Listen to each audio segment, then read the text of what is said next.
or a last man standing match. I wouldn't be surprised. But it's going to be one of them. I guarantee it. It's got to be something between those two to end it once and for all. But again, one of the things a lot of people are worried about that came out of tonight that's going into Bound for Glory is Sting and Hogan. Let me explain something about that. As much as a lot of us may not want to see Sting and Hogan one more time, here's the reason it's happening. TNA is doing it because they see dollar signs. True, people may not want to see a 50-year-old Sting, a 50-year-old Sting, and a near 60-year-old Hulk Hogan getting it on in one of the main events at Bound for Glory. But there's a reason for it. That reason being that if I've got a feeling a stipulation is going to be added to this. If Sting wins, then Immortal is probably going to be disbanded, or Hogan and Bischoff have to leave TNA forever, and everything goes back to Dixie Carter. Because apparently, when you think about it, guys, that's what it's leading towards. As much as you would hate to say it, this whole Sting versus Hogan, Sting versus Flair this Thursday or tomorrow night. This whole Sting versus Flair this Thursday, or should I say tomorrow night or Tuesday night,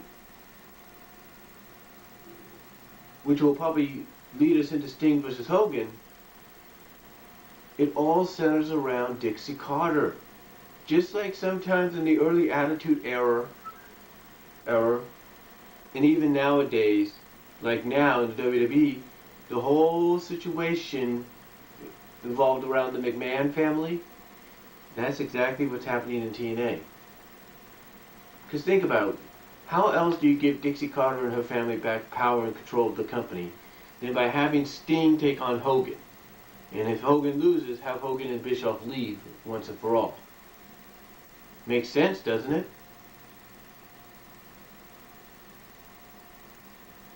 Well, maybe not to many, but apparently it makes sense to TNA. But that's what's going to happen, apparently, at Bound for Glory. You know, in my opinion, that is. But that's what I feel came out of No Surrender tonight. Either some of it made sense or not. And just to let you know why certain things went down the way they did, is because TNA wants attention for their company. TNA wants attention for Impact Wrestling. TNA wants attention for Bound for Glory. That's why they did things the way they did. That's why instead of taking the belt off Angle for at least maybe a week or so, they kept it on him. And you know, speaking of Kurt Angle, this whole Immortal deal, it's downright ridiculous, man. It's like after Jeff Hardy loses the world title to Sting, and then does what he does his little fuck up, if you will, at Victory Road, and then makes up for it, and then apologizes for it last Thursday. After he fucks up at Victory Road, then leaves for a while, Immortal then decides, hey, they decide, okay, who do we have taking Hardy's place next?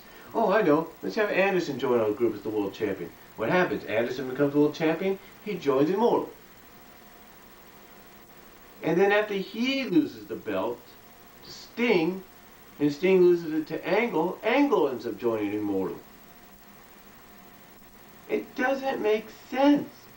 I mean, you have these guys basically, I mean, you can't even, I mean, it's like, you can't even decide who's with Immortal and who's against Immortal. I mean, at the beginning of the year, you had Angle against Immortal. You had them standing side by side with Fortune and Scott Steiner. Now, almost later on this year, you have, now as we get later on to this year, into the final months, You have Angle and Steiner you have Angle and Steiner in Immortal? Doesn't make sense. If you're gonna have somebody stand against Immortal, be one of the head guys against them, then you should do it.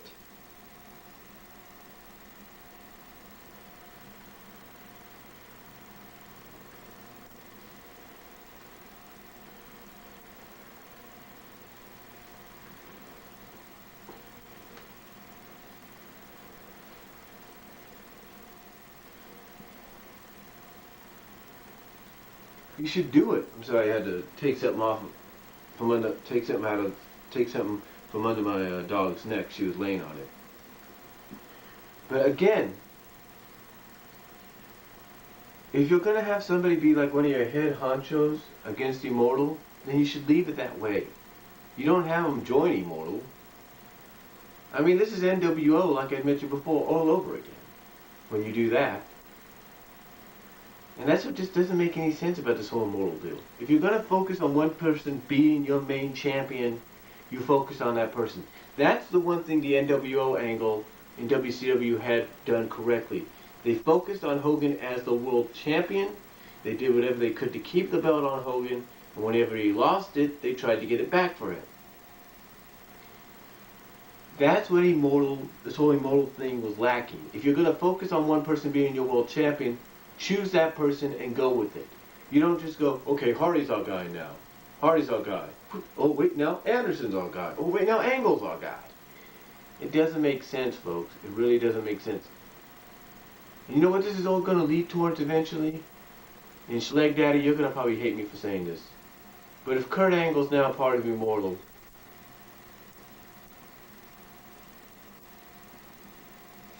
get ready for a Jeff Jarrett face turn. I hate to say, get ready for a Jeff Jarrett face turn, as well as a possible Karen Angle or Karen Jarrett face turn. I hate to say that, but I think that's what it's leading towards. If Kurt's staying here for 3 more years, and Jeff's part of the company, and they're in the same group, doesn't work. Doesn't work. So guess what? Prepare for a Jeff Jarrett face turn and a Karen Jarrett face turn, probably in the near future. So, but that's just my thoughts overall on what has come out of No Surrender tonight and what's going to be coming out of No Surrender and leading into Bound for Glory next month. So, leave your comments down below. Tell me what you guys think, and I'll talk to y'all later.